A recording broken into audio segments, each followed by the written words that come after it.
Democratic Representative Jan Schakowsky is from Illinois. She is the chief deputy whip and a member of President Obama's National Commission on Fiscal Responsibility.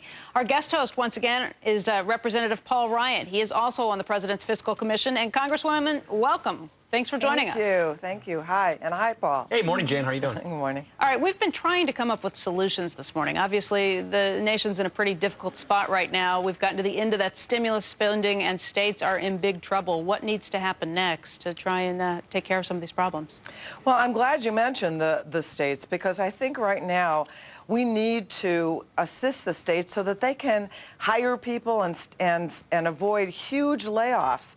If we don't provide some assistance to the states, we could be looking at 600,000 to 800,000 layoffs that are coming. And I think everybody on the commission agrees that this is not the time for us to stop creating jobs or helping to stimulate jobs. And so, you know, Paul, it's disappointing to me that you voted against unemployment insurance benefits, and I hope that you'll help us with some money for the states. Well, Jan, I would wish that you would have given us the ability to bring our bill to the floor, which extended unemployment but paid for it by offsetting spending elsewhere.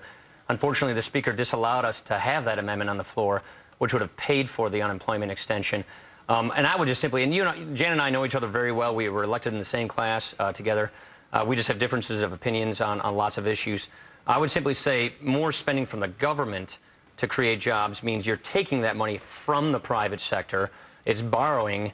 It's putting pressure on interest rates on a future inflation problem. We don't have that right now. But more importantly, what it says to investors, to small businesses, government's still on a spending tear. We're borrowing and spending. We're not getting our fiscal house in order. Actually, Paul, I think you know that every dollar spent on unemployment insurance creates about $1.63 in economic activity. Well, gosh, we should just be going gangbusters on unemployment then. I mean, look, well, actually, we can get a debate about multiplier effects on this. I think the data is pretty clear that all of this government spending does not create more than $1's worth of economic growth. The best piece of evidence is we're at about 10% unemployment when these multipliers promised that we would have 8% unemployment and we would have created 3 million jobs. We've lost 3.6 million jobs since stimulus passed. You know what, Paul? The stimulus bill, which you voted against, which actually has created jobs. Do you know that this administration is on track to create more jobs in this year than net jobs created in the 8 years of the Bush administration, where debt was increased enormously, even though they came in with a surplus? So we think that we are on the right track. Look, you and I agree that long-term, the debt is a serious problem, and I think there are a number of ways that we can deal with it that we could probably agree on. But I think in the short term, if we don't create jobs, our economy is going to be in serious trouble. There's where we agree. And if we want to create jobs, to get back to the unemployment we had back in 07, we have to create 250,000 jobs every month for 5 years running. We're not getting anywhere close to that. All the census workers are done now, so we've just seen a retrenchment on those numbers. Here's the statistic I would say. We've lost 3.6 million jobs since stimulus passed. Unemployment's hovering around 10%. This isn't working. The budget we're living under, last year's Obama budget, because we don't have one this year, doubles the debt in 5 years and triples our debt in 10 years. More debt is accumulating under this administration than George Washington to George Bush combined. So we're on a tear here, and it's going in the wrong direction. We're looking at Europe, and we're going farther in the direction that they've been going. So I would simply say, if it's not working, we shouldn't keep going in the same path. Let's give businesses certainty. Let's have low tax rates, sound money, predictable and transparent regulations.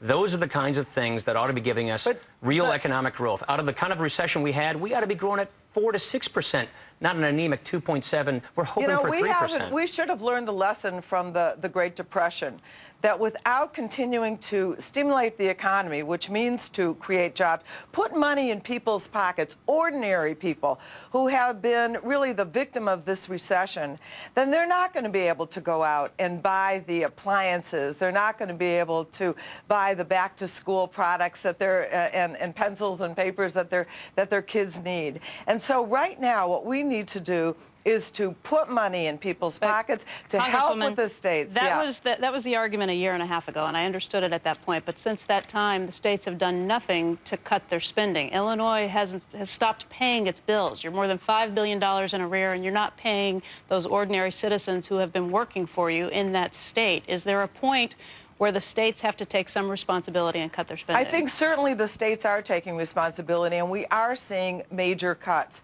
But we just Your state legislature has done nothing about this. You've stopped paying your bills.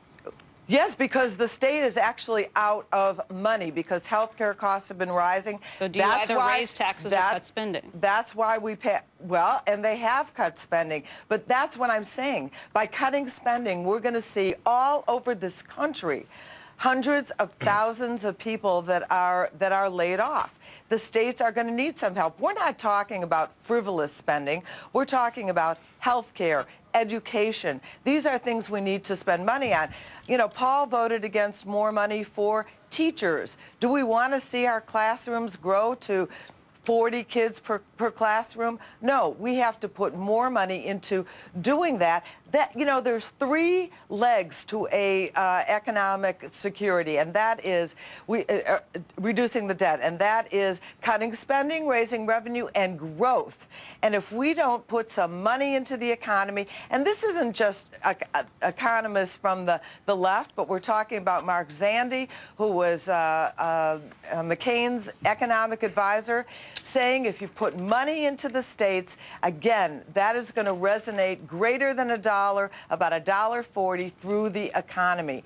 You know, everyone knows that you've got to help when the private sector isn't doing it. And we need to begin to cut. Absolutely. I think that when we allow tax breaks for companies that put their jobs American jobs overseas, then that's ridiculous. We should cut back on subsidies to the oil companies.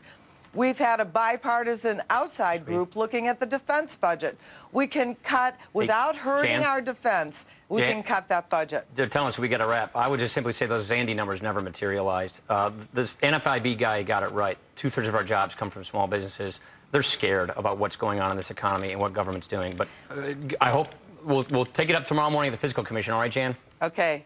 Congresswoman, thank you very much for joining us. We appreciate your time. Of course, Congressman Ryan will be with us for the rest of the program. We're going to talk more